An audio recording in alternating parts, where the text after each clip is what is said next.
ரொம்ப கற்பித்தலில் ஆர்வமாக இருந்த ஒரு சஹாபி முஸ்அப் இப்னு உமைர் ரலியல்லாஹு அன்ஹு அவர்களை கூப்பிட்டு, தாங்கள் மதீனாவிற்கு செல்லுவதற்கு முன்னாலேயே மதீனாவிற்கு அனுப்பி வைத்து, மதீனாவில் வீட்டிலும் சரி, முச்சந்தையிலும் சரி, தெருவிலே மக்கள் கூடுகிற இடத்திலும் சரி, மொத்தமே 6 தெருவு தான் அன்றைக்கு மதீனாவில்.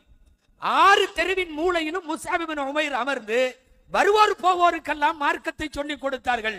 விளைவு என்ன தெரியுமா?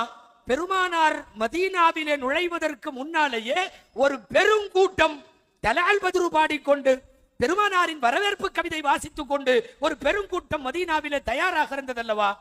அந்த தயாரிப்பு செய்தது முஸ்அப் இப்னு உமைரின் ஆசிரிய பணி, கற்றல் கற்பித்தல் பணி.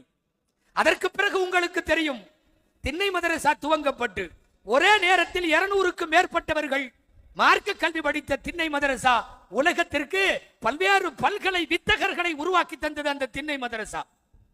சுஃபா என்று பெயர். சுஃபாவிலே வந்தவர்கள் தான் அபூ ஹுரைரா ரலியல்லாஹு அன்ஹு. சுஃபாவிலே இருந்து வந்தவர்கள் தான் ஏராளமான சஹாபாக்கள்.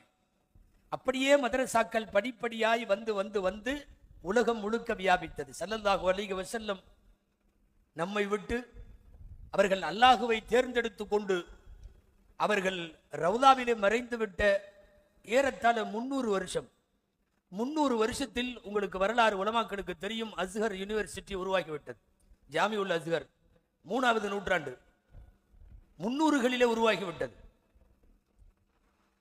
அஸ்ஹர் உருவானதற்கு பிறகு அகில உலகத்தில் அரபிக் கல்லூரிகளினுடைய வீரியம் வேற மாதிரி ஆனது. அஸ்ஹர் போன்ற யூனிவர்சிட்டி உருவாக வேண்டும். அதே நூற்றாண்டின் கடைசியிலே பகதாதிலே நிசாமியா உருவாகிவிட்டது. ஹிஜ்ரி 400களில் சொல்லுகிறேன். எல்லா மதரசாவுக்கும் நிசாமியான் பேரு. ஒரே பகதாதுக்குள்ள 30 அரபிக் கல்லூரி, 30க்குமே நிசாமியான் பேர். இமாம் கஸ்ஸாலி ஓதுனது நிசாமியா, உஸ்தாதா இருந்தது நிசாமியா, எக்கச்சக்கமான பெருமக்கள் இருந்தது நிசாமியா. நான் சொல்லிக் கொண்டிருப்பது அரபு கல்லூரிகளுக்கான வரலாறு அல்லாஹுவால் துவக்கி வைக்கப்பட்டு அன்னலம் பெருமான் ஸல்லல்லாஹு அலைஹி வஸல்லம் அவர்களால் முன்னெடுக்கப்பட்டு அது இந்த உம்மத்தில் வாழையடி வாழையாய் வருகிறது. அந்த வரிசையில் தான் எல்லா மதரசாக்களும், தமிழகத்தினுடைய பாக்கியாத்து சாலிஹாத்தாக இருந்தாலும், கீழக்கரை அரூசியாவாக இருந்தாலும், ஆல்பர்ட்டை மன்மூல் அன்வாராக இருந்தாலும், இதுவெல்லாம் நூற்றாண்டுகளை கடந்த புராதன மதரசாக்கள். அதற்கு பின்னாலே அங்கிருந்து வெளியேறி வந்து உருவான பல்வேறு மதரசாக்களில் இன்றைக்கு தமிழகம் முழுக்க தங்களுடைய தவப்புதல்வர்களை பணியில வைத்திருக்கக்கூடிய சிராஜுல் முனீர் அரபிக் கல்லூரியும் ஒன்று.